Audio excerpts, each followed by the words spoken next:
বৃদ্ধাশ্রম পরিদর্শনে জাতীয় মানবাধিকার কমিশনের চেয়ারম্যান সঞ্জয় সিনহা রবিবার সাঁকতরিয়ার আদ্যাশক্তি বৃদ্ধাশ্রমে পৌঁছে বৃদ্ধদের সাথে সময় কাটান জাতীয় মানবাধিকার কমিশনের চেয়ারম্যান সঞ্জয় সিনহা।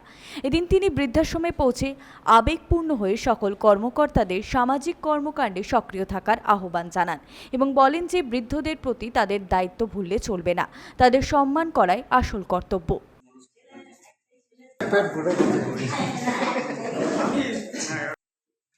আমি কান্দি না। ভারত ভারত আমার ভারতবর্ষ স্বদেশ আমার সব।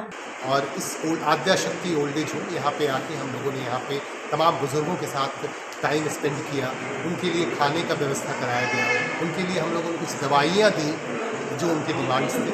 ये सारा हम लोगों ने हैंड ओवर किया है यहाँ के मैनेजमेंट को। এদিন বৃদ্ধাশ্রম কমিটির পক্ষ থেকে একটি বিশেষ সভারও আয়োজন করা হয়, যেখানে সংগঠনের শক্তিশালীকরণ ও মানবাধিকার সচেতনতা বৃদ্ধির জন্য বিভিন্ন পদক্ষেপ নিয়ে আলোচনা করা হয়। এ সভায় বৃদ্ধদের খাবার ও প্রয়োজনীয় ওষুধ দেওয়া হয়।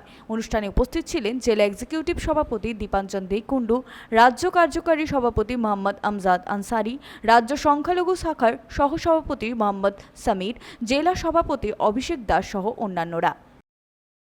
বান্টি খান, 99 নিউজ বাংলা, কুলটি।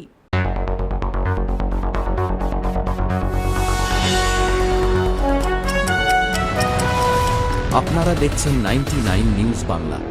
বদলাবো আমরা।